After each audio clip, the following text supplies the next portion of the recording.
Two, one. Hey, what's up, ladies and gentlemen? Welcome to another episode of a Frugal Athlete podcast. Today, we got a very, very special guest, someone I had the fortunate pleasure of meeting not too long ago.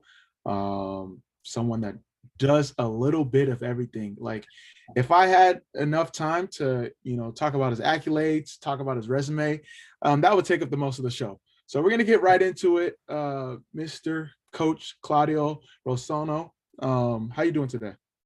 I'm doing great. Thank you so much for having me on. I've been looking forward to doing this with you. Love your show, love your work. So thank you. Nah, thank you. So let's get into it. For those that don't know, Coach Claudio, who is Coach Claudio?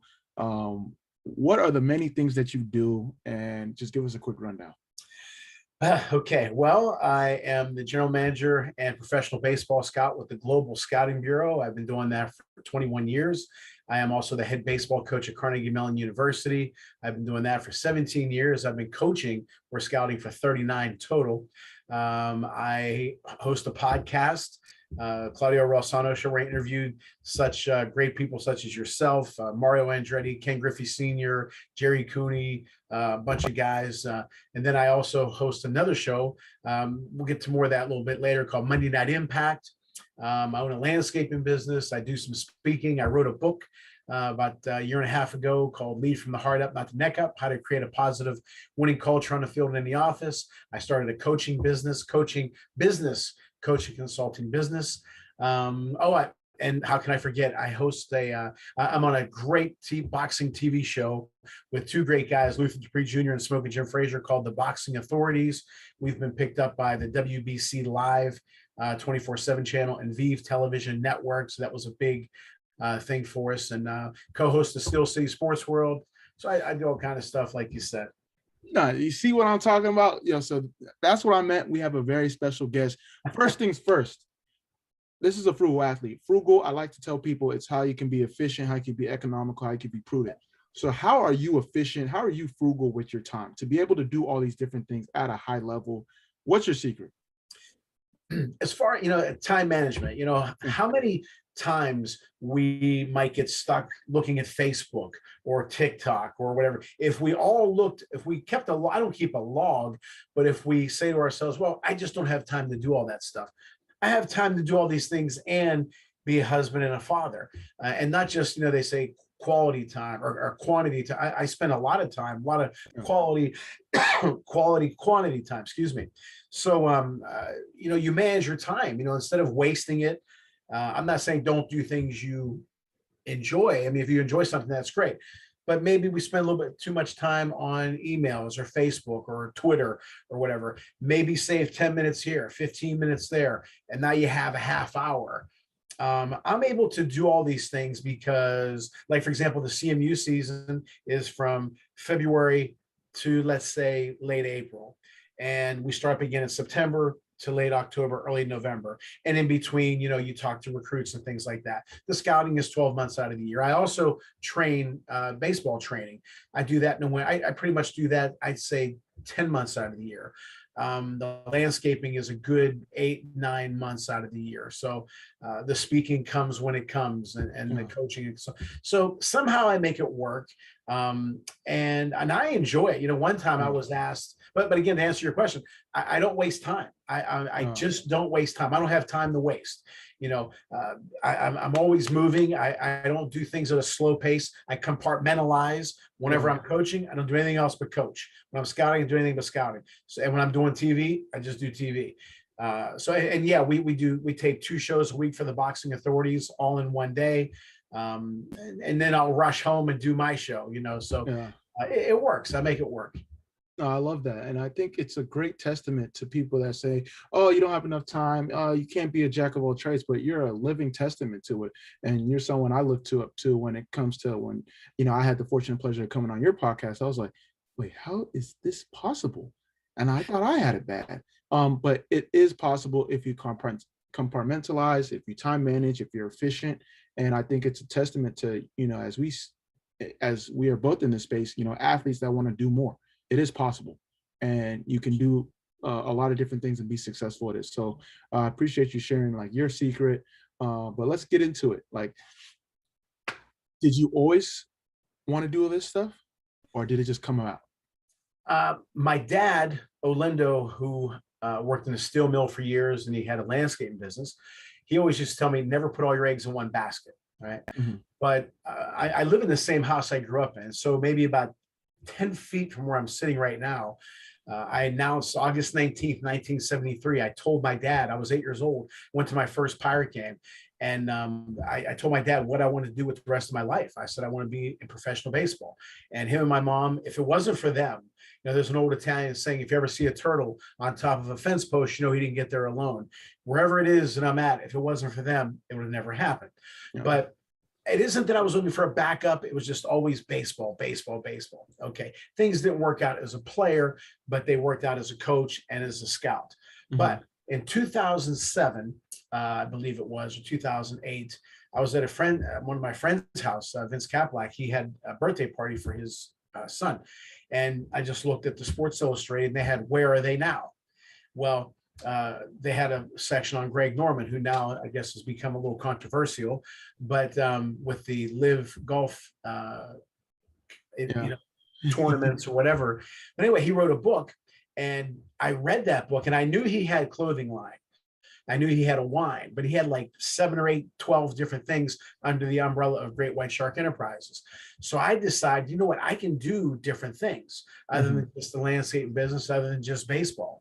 So that's when I said, maybe not on that level, making $400 million a year, whatever the hell he makes, but I guys like him, Magic Johnson, Mario Andretti, Dan Marino, Alex Rodriguez. I watch or read something from Alex Rodriguez every single day. Okay. Yeah. Because he's been very successful in business and doing multiple things. So I said to myself, I can do those things. So that's when I branched out to not just coaching, not just scouting. And each year I keep telling my wife, this is the last thing I'm going to do. But like, I'm starting a podcast network with 2 other partners. So we're working on that. So I enjoy, like, my logo here, it has arrows. Yeah. My company, that we do different things. And I enjoy it. It's just like in baseball, whenever I played MLB, I didn't play the same position more than 3 games in a row. I never got tired of playing third base, pitching short or right. Yeah. My friends used to say, man, I'm tired of playing the outfield. So it's like in business, I do so many different things. I don't spend 8 hours doing one thing, which is Yeah. fine if you do that. I'm not saying it's wrong, but I enjoy doing different things. And sometimes this is doing better than that. Sometimes Yeah. this is down, but this is going better. And I just enjoy doing multiple things and having a variety of things under my umbrella. Yeah.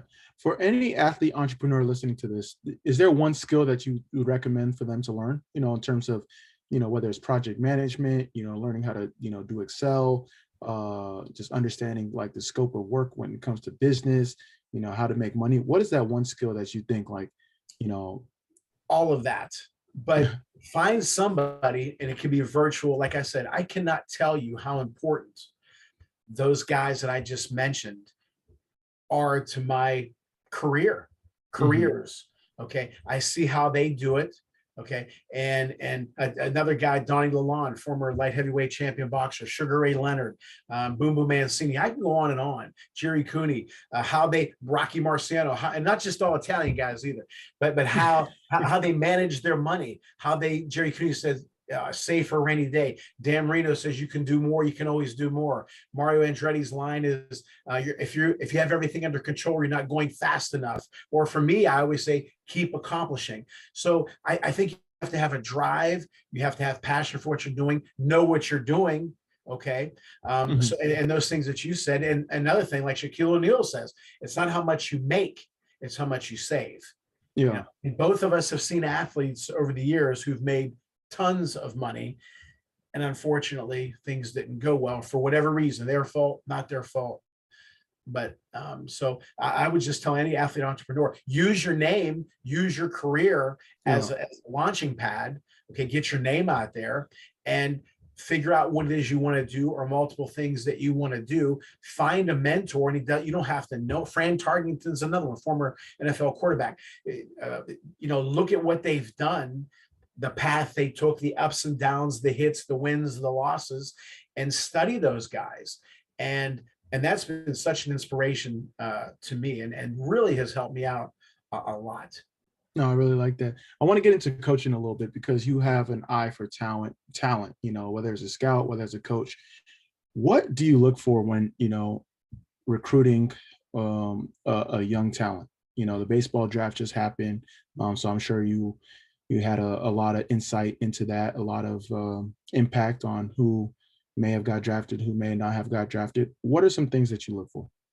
Number one, in anything that I do, the old saying in real estate is what? The three most important things in real estate are good location, good location, good location. I say the three most important things in coaching, in business, in life is good people. First thing I look for to play for me, and as a scout, if I'm going to send a player to another organization, is he a good person? That's Mhm. number one. Then talent wise, for baseball, you look at the tools. The five, you look for a hit. Can he hit for an average? Can he hit for power? Can he run? Can he throw? Can he field? And for me though, I Is remember that one. the 5 tool? Because I Yeah, heard about that. Is that's the 5 tool strategy? that's the five tools. Yes, Okay.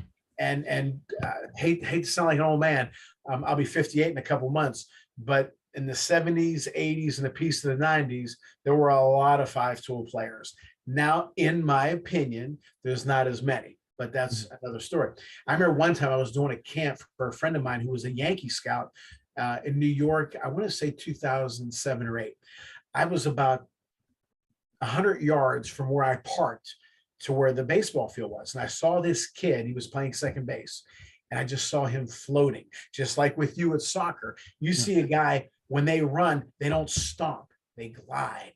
And Yeah. this kid, he had great feet. I look at their athleticism first, fluidity when they throw, and again their feet. Do they stomp or do they glide? As a hitter, at the risk of sounding funny, I'm really, really, really good at teaching hitting and picking up bad habits in hitting and Mhm. holes in hitting. So I look for those. And so that's what I look for: a good person first and foremost. I Yeah. look for athleticism. Okay. And of course, those tools, how many of those tools does he have? And the first thing I learned as a scout back in 2001, I had three great scouts James Gamble, the owner of our scouting company, who gave me the break of a lifetime, and two scouts, Ernie Rodriguez and Ruben Rodriguez, who were in the major leagues for years. And they said err on the side of the less. So we use a 20 to 80 Major League Baseball rating scale. If you don't want to, everybody's a 50, everybody's a 60. Yeah.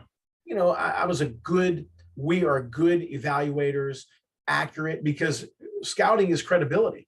You know, Exactly. if I tell you this guy is a 50, he damn well better be a 50, because if not, he doesn't want that player. But guess who else he doesn't want? Me. Guess who else he doesn't want? Our company. Yeah. No, that's a great insight. Before we get into like, the business of sports, I kind of want to ask you, because you're, an expert in baseball, we don't hear a lot about baseball players doing like the business stuff.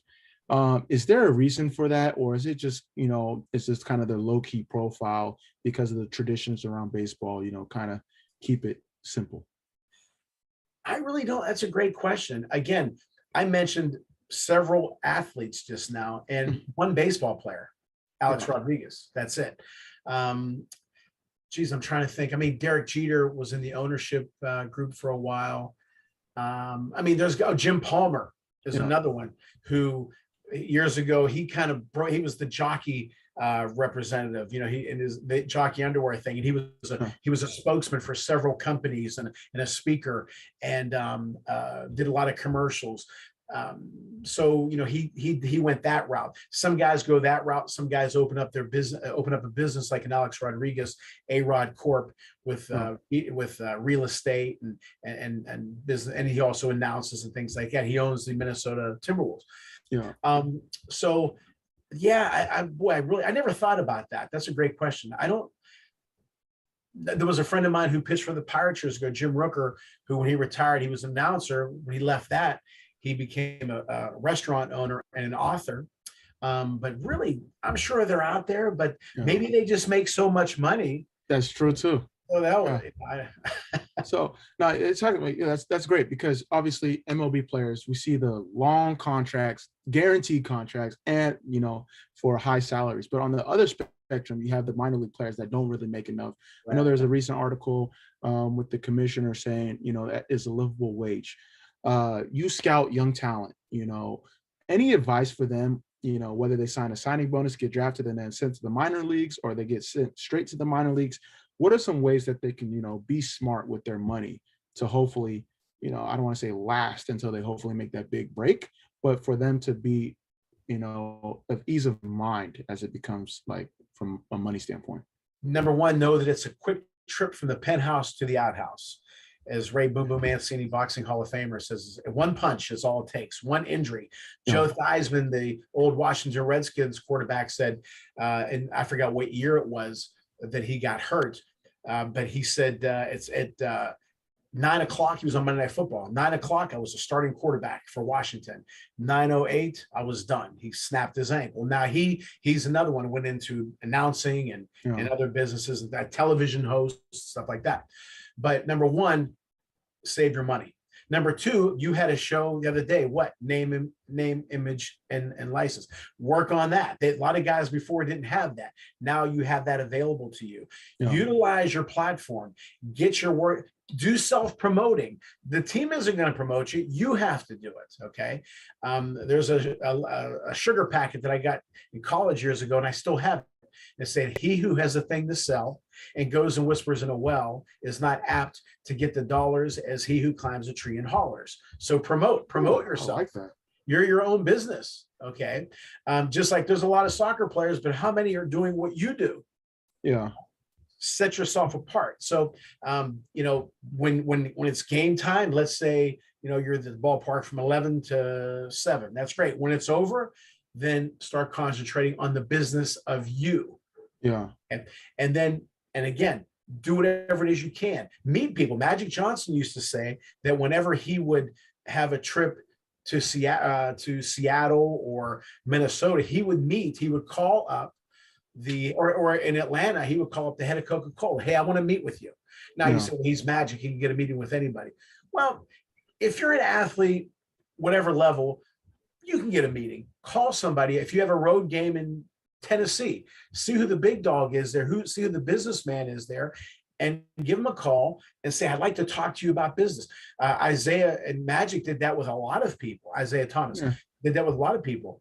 And I know I've done that as well. And so that's important. Meeting people. I don't like the word networking, kind of has a bad connotation, but meet people, let people know who you are, promote yourself. And again, we both know people who made a lot of money, but you can't make 10, 15 million and spend 18, 19, 20. Yeah, that's true. You just can't. It's that common sense. And like I tell my players, I tell my daughter, it may sound simplistic, but I said it about an hour ago. I was telling son, excuse me, instead of buying a $300 mailbox, buy one for 25. Is you're going to get the same damn bills in that one as you. Now, I'm not saying have a terrible life. I'm not saying don't go out. I'm not saying that, but it's good to have a good meal, but you can't have 30 lobsters and 10 plates of spaghetti. You know what I'm trying to say? Moderation, be smart.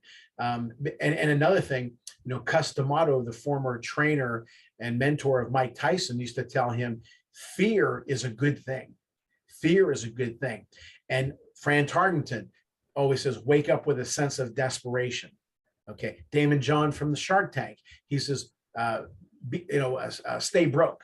Yeah. Okay? Have that broke mentality. Now, that may sound maybe too much on that end, but I never feel like I have enough. And it's not greed. It's not greed. My dad used to say, keep the wolf away from the door as far as you can. So I would tell young athletes, again, you're making a name for yourself in sports, get to know people, find a mentor, save the money you have, get involved in some other businesses because you don't know. And as you climb that ladder, then you can, like Magic says, okay, before I was on this level in business and I was on this level in sports and basketball. Then I became this level in business and this level and that level, and just keep climbing. And it takes a lot of work. Yeah. You're a man of many quotes and many stories. Do you have a favorite money quote? Well, again, my dad used to say, keep the wolf away from the door. Hmm. That one. And, you know, Gene Simmons, the guy from Kiss, Yeah. he grew up very poor. And whenever he got his first, I believe it was like a $10 million paycheck, and he showed his mother, and who he adored his mother. And she looked at it and she said, that's wonderful. Now what are you going to do? Again, Yeah. what's next? What's next? So, you know, and again, it's not to be greedy or show off or look at my watch, look at my house. No, it's to provide for your family. And, you know, when the pandemic hit, you know, thank God we were good. A lot of people weren't, and I felt bad for people. But as far as the quote's concerned, geez, I do have a ton of quotes. But that one, you know, I'll tell you one thing I don't like, one quote I don't like is whenever people say, they say, you can't take it with you. You can't. Well, hell, I'm not trying to take it with me. It Yeah. isn't.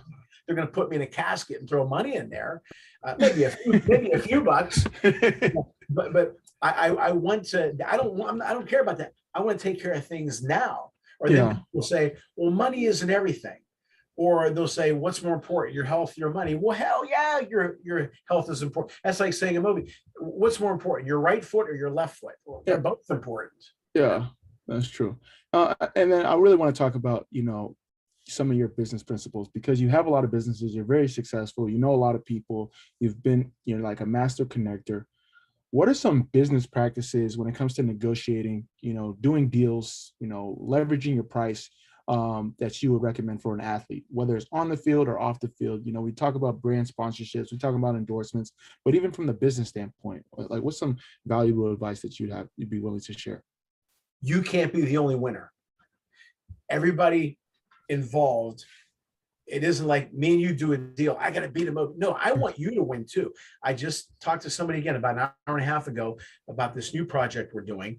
And I want, yeah, hell yeah, I want to win. I want to make money on it, but I want you to make money on it. I want our sponsors to do well. I want everybody to do well. Why can't, you know, the old saying, I want to have my cake and eat it too. Well, why can't you have your cake and eat it too? Why can't I win and the other person win? And another thing, as far as negotiating and things like that, and it's happened to me a lot. Like, for example, I was asked to do a voiceover. Okay. I've never done a voiceover before. Mm-hmm. So how much do you charge? Well, I wasn't prepared for it because I didn't know I was going to be asked that. Yeah. So I thought of, again, Damon John from Shark Tank. He said, he who gives the first price always loses. Right. So, you need to come out with a book, another book. Another book. I'm thinking I was told to do that. If I Claudio's colloquialisms. I'm going to. My players call it Claudioisms. If I dropped a pencil, there was a saying behind it, an Italian saying. But you know, I didn't give it. I said, look, now when I speak, yes, there's a range. Yeah. But you're going to be able to charge more to a company than you will to a high school. And I know that, but I'm not trying to break the bank either. And maybe sometimes I'll get burned, but I will trust the other person. I'll say, look, sometimes I will give a price. Like whenever I do batting lessons, I'm really good at it. So I'm going to give you a great lesson and I'm going to charge you. But I don't go crazy. I don't fuck you. I don't kill you with it. But so I want them to be comfortable with whatever they give me from sponsorship or for speaking or for the voiceover. And sometimes, like I said, it's happened quite a bit where I don't know what to charge somebody because maybe I've never done that, or I don't know their budget, you know, and then they'll say, geez, I never want them to say, well, that's too much. And then you got to start haggling back and going forth. down. So I say, what now? I'll say, good. What is your number? And if they say it, and if I like it, I'll take it. If I don't, so, well, you know what? Can we maybe up that a little bit? Or maybe I won't speak as long or be in attendance as long. Okay. Yeah. And maybe instead of me being there at a camp for 3 hours, maybe I'll be there for 2. Can we work something out? But in all honesty, I really try to do whatever I can. I'm flattered that they want me to be a part of their company, of their whatever. So I really try hard to make it a win-win for everybody involved. No, that's what it's all about. I really appreciate that because I wish I would have heard that, a year ago. I had my first like corporate speaking engagement, and I was like a deer in the headlights. And they said, "So what's your budget?" And it was kind of similar where I said, "I don't know," and it was a lot of back and forth. But I love that quote that you said. You mind repeating that quote that you said about he who says the first offer ends up losing? David John. Yeah. He who gives the first number always loses. Yeah, so I ended up giving the first number and I ended up losing, but luckily to my just by fortunate luck, and the corporation was really nice about it. They came back and offered a higher margin. So Yeah, see, again, that's what I said about trust. yeah, Good people. They were good people. They liked you though too. Because yeah, if you'd come off arrogant or cocky, confidence is one thing. But if you'd come off bad, maybe they said, "Yeah, okay, we'll take." No, they liked you, and hmm that's very important. Very yeah. important. That's really cool. And like moving forward, you have a good eyeball on, the landscape of sports business. Obviously, you've done it in sports, in baseball, but now as you continue to, explore different opportunities across sports business, what are some things that you're most excited about moving forward? Number one, I am so I love doing what I do with Carnegie Mellon. As I said, I'm there for 17 years. We have a Yeah. great team coming back. We have good freshmen coming in, so I'm excited about that. The Global Scouting Bureau and James Gamble gave me an opportunity of a lifetime in January of 2001 to make our dreams. When I say our, my parents and me, our dreams come true. I mean, my mom had passed, but my dad was still here. So that, and then I'm really excited about the boxing show. Luther Dupree Jr. and Smoking Jim Frazier. First of all, you talk about good people.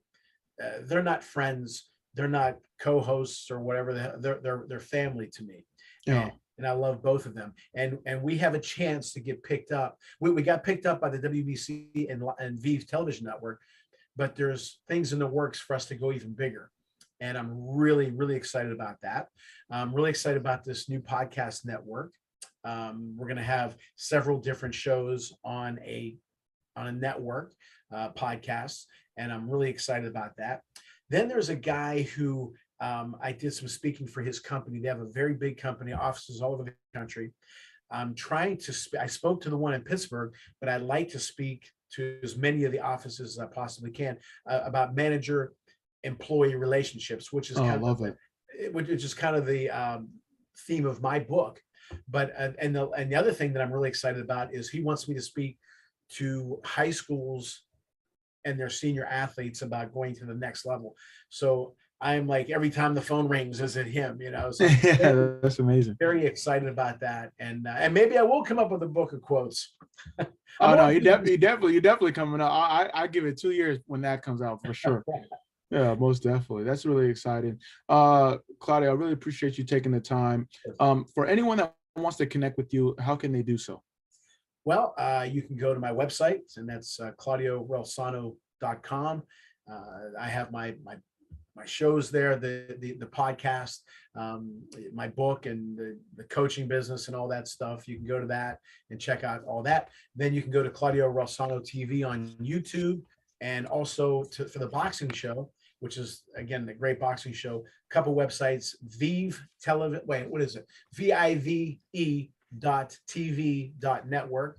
The Boxing Authorities, and we just on another web Channel Box. I'm sorry, you asked me. I'm telling you. No, that's what we're Channel here for. Box is a great app, and click on the WBC Live link.